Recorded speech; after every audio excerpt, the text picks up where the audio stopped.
Le aprecio al secretario de Educación Pública en este país, a Esteban Moctezuma Barragán, que nos tome esta llamada telefónica. Secretario, muy buenos días, ¿cómo estás?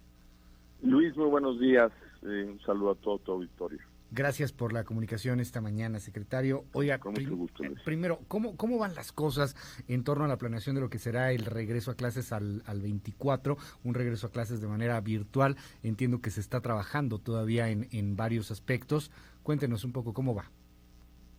En primer lugar, hay que estar muy conscientes de que esto no es optativo. Desafortunadamente, la pandemia no nos permite regresar a clases.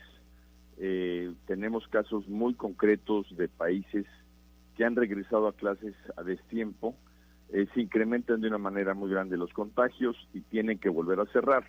Son el caso de Gran Bretaña, Francia, Chile, Israel. Últimamente fue un caso muy notable de que se triplicaron los contagios por haber regresado a clases. Entonces hay que tener muy claro que no es optativo, o sea, no se debe regresar a clases si queremos poner por delante la salud de nuestras niñas y niños y obviamente la salud de los adultos y sobre todo de las personas de edad avanzada, porque pues los niños, aunque muchas veces no se contagian, pues son portadores. En segundo lugar, es muy importante señalar que una vez que pues se tiene esa restricción, ¿qué se hace? Hay países que no están haciendo mucho. En México queremos continuar el aprendizaje. Ya lo hicimos para cerrar el ciclo escolar pasado y lo haremos para iniciar el ciclo 2021.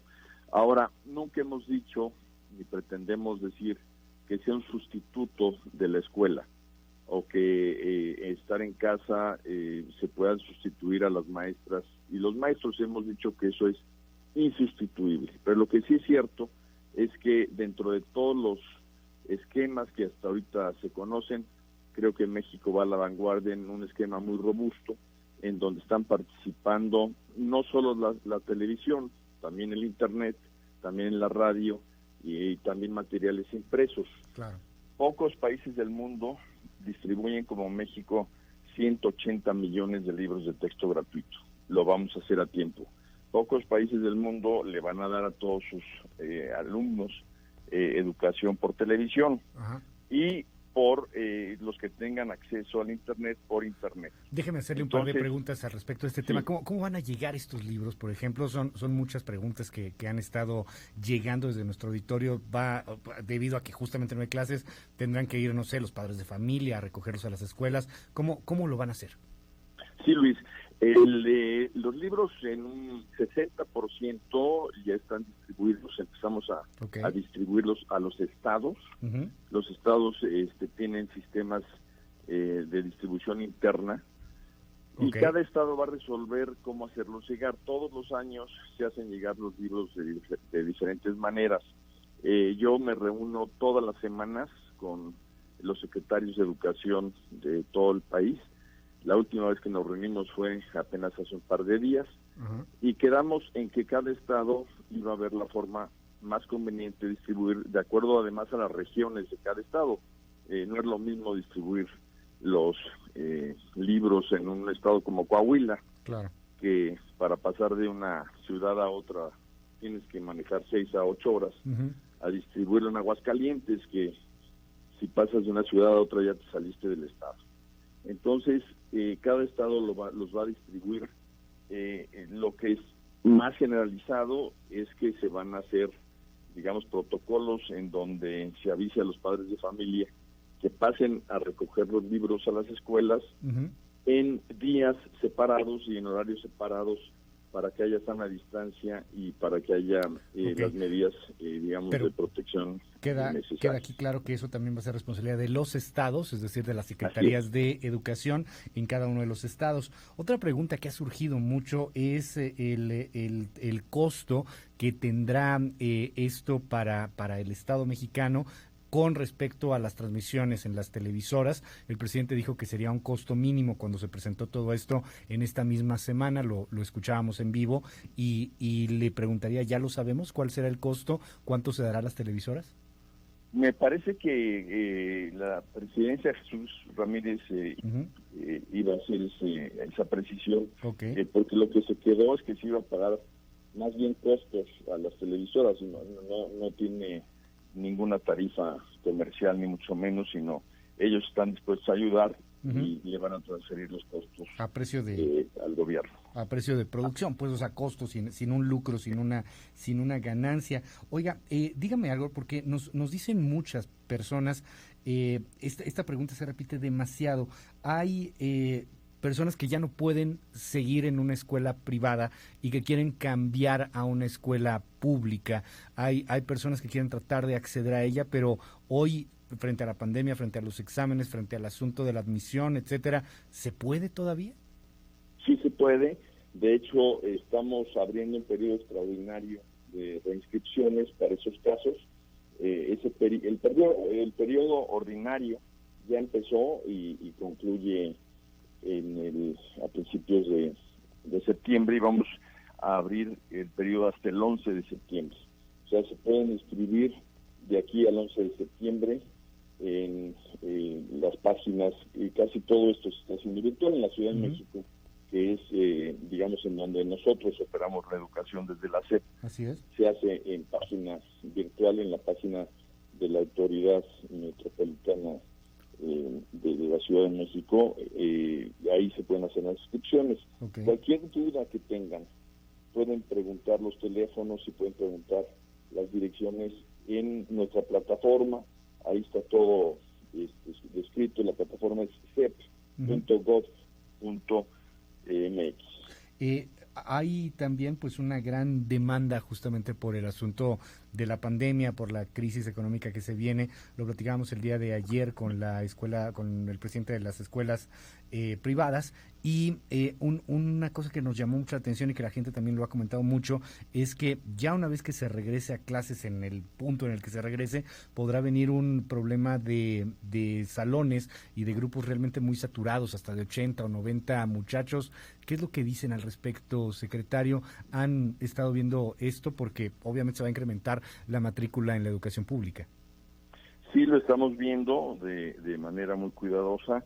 Estos fenómenos son, me atrevo a decir, casi por escuela. O sea, hay escuelas que tienen mucha demanda por la ubicación, hay otras escuelas que tienen mucha demanda por su calidad. Entonces, va a haber una demanda diferenciada.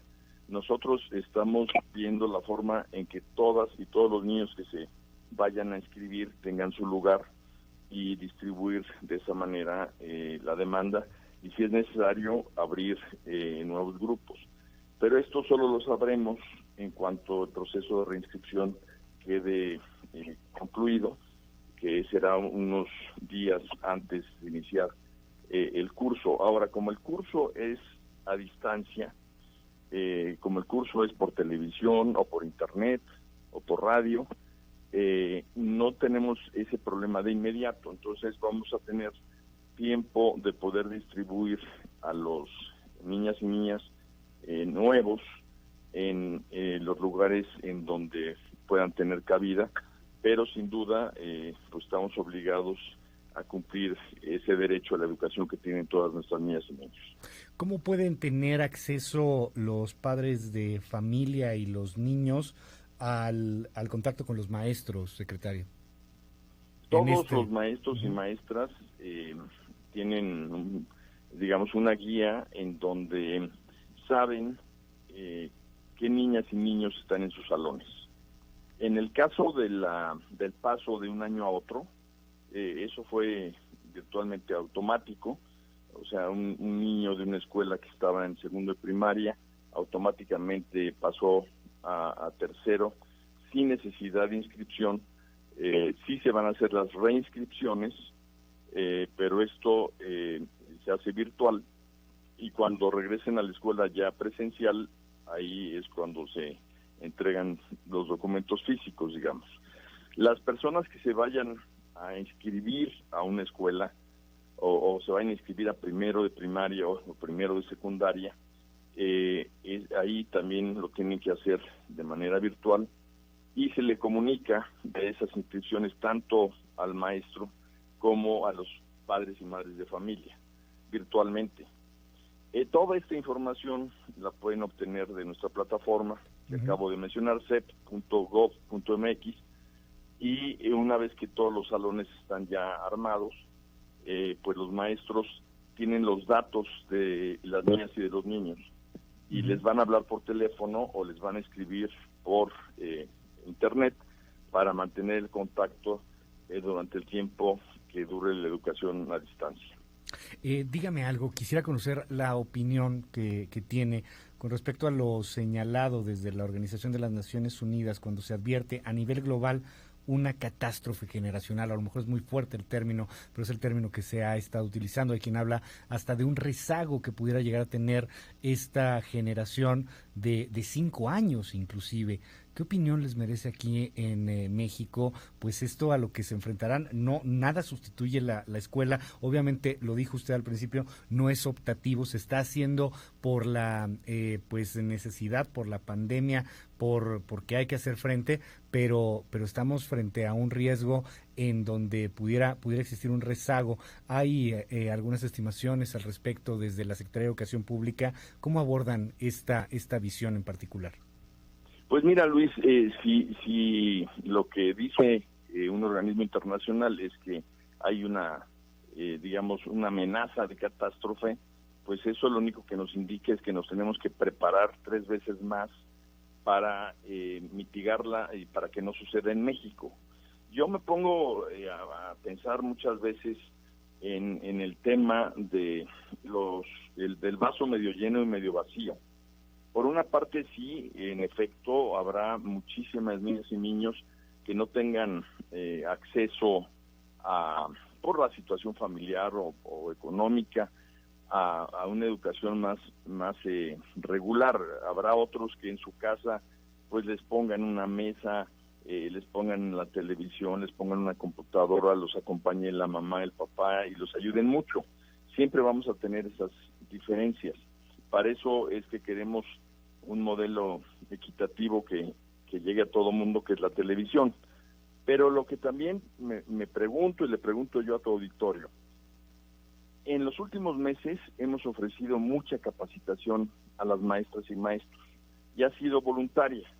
Una de las capacitaciones más fuertes que hicimos fue con Google y fue sobre herramientas digitales.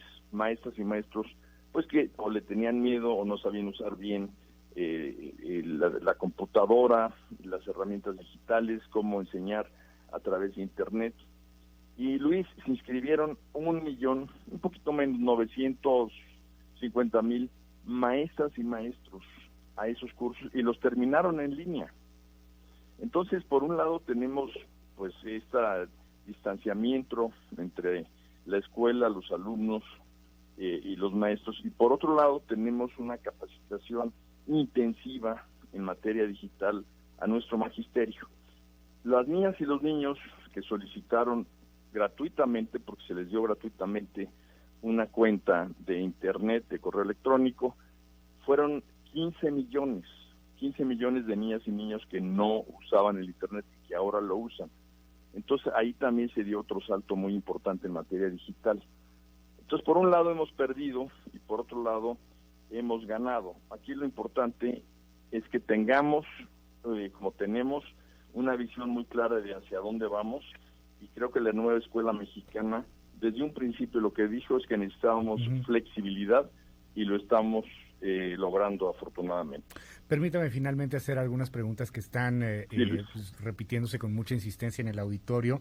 Esto se repite constante. Papá y mamá trabajan, tienen que salir, ¿cómo pueden ayudar en el tema? ¿Cómo pueden estar en la atención a los pequeños o a los niños en la educación a distancia? Mira, Luis, definitivamente en casos individuales pues va a haber muchos problemas. Definitivamente no todo puede ser como antes. Nadie puede garantizar la normalidad, por eso se habla de una nueva normalidad. Pero esos niños, si sus padres y sus madres trabajan, de cualquier forma los iban a dejar en su casa. Y ahora los van a dejar en su casa, pero con un mecanismo muy, muy amigable, que es la televisión, y por primera vez en la vida, en vez de decirles no se pasen el día viendo la tele, les van a decir, por favor, pásense el día viendo la televisión. Entonces, por eso es que este mecanismo lo escogimos como el sustento de la educación a distancia, porque es el más amigable que tienen las familias mexicanas y el más a la mano. 94% de las familias lo tienen. Otra pregunta que se repite constantemente, secretario Esteban Moctezuma, es el asunto de escuelas o de inclusive casas. Insisten en que son zonas rurales, pero realmente también se repiten en zonas urbanas, en donde hay 2 o 3 niños, pero no hay 2 o 3 televisiones. Sí, hemos pensado mucho en eso. Ajá. Y estamos diseñando los horarios de tal manera que, por ejemplo, primero de primaria pase en una hora que permita que segundo y tercero pasen en otras horas y se pueda alternar la televisión. También se va a poder consultar por internet, se puede consultar por un teléfono celular, se puede bajar la clase, o sea, las vamos a guardar para que si quieren bajar una clase a cualquier hora puedan hacerlo. Los fines de semana vamos a repetir la programación también para que haya posibilidad de volverla a ver. Y terminando el horario regular a las 7 de la noche, también se va a repetir la programación para que haya varias opciones para el mismo año para verlo. Entonces, las familias van a poder pues planear, por decirlo así, sus horarios para ver cuándo le toca la televisión a cada niño de acuerdo a su grado. Me están llegando algunas denuncias en torno a algunas escuelas públicas, por lo que veo, que piden ciertas cuotas por el tema de que vaya a ser a distancia, o que piden, por ejemplo, compra obligatoria de uniformes, aunque dice mucha gente es que no van a utilizar los uniformes, podríamos saltar la compra de uniformes. En fin, todo este tipo de denuncias que consideren los padres de familia pues atentan contra su derecho a la educación. ¿En dónde pueden realizarse, secretario? Tenemos en Educatel varios números telefónicos, tenemos correo electrónico. Si en la plataforma cep.gov.mx entran, ahí encontrarán todos los teléfonos. Sí les pediría que denuncien estos casos, porque en primer lugar la educación es a distancia, no se necesita uniforme. En segundo lugar, no hay ninguna cuota. Entonces, ahí pueden hacer las denuncias. Secretario Esteban Moctezuma, le aprecio mucho la comunicación. Finalmente, algo que decir sobre lo que está pasando con la CENTE, con la Coordinadora Nacional de Trabajadores de la Educación, que bueno, pues está en contra de este modelo educativo y ha amenazado ahí ya inclusive con pues algunas cuestiones o algunas acciones. ¿Qué nos dice? Pues yo hablé con ellos, con todos los líderes, y lo que, por ejemplo, en Oaxaca quieren y tienen razones que en los lugares donde no llega la televisión, la educación sea por radio. Así lo anunciamos. No solo va a ser por radio, sino que vamos a tener 22 lenguas indígenas en nuestra programación, de manera que vamos a poder dar acceso a ello, y pues las madres y padres de familia sabrán que tienen la escuela también en la televisión en los casos en que así quieran proceder. Le aprecio mucho la comunicación esta mañana. Es el secretario Esteban Moctezuma. Muy buenos días. Luis, muchas gracias. Y pues nada más finalizar diciendo que esta situación pues es muy difícil para todos, pero con paciencia, con trabajo, sobre todo con los grandes maestros y maestras que tenemos, vamos a salir adelante y no vamos a perder el inicio de este ciclo escolar que empieza el 24 de agosto. Gracias, es Esteban Moctezuma, secretario de Educación Pública. Muy buen día. Gracias, Luis.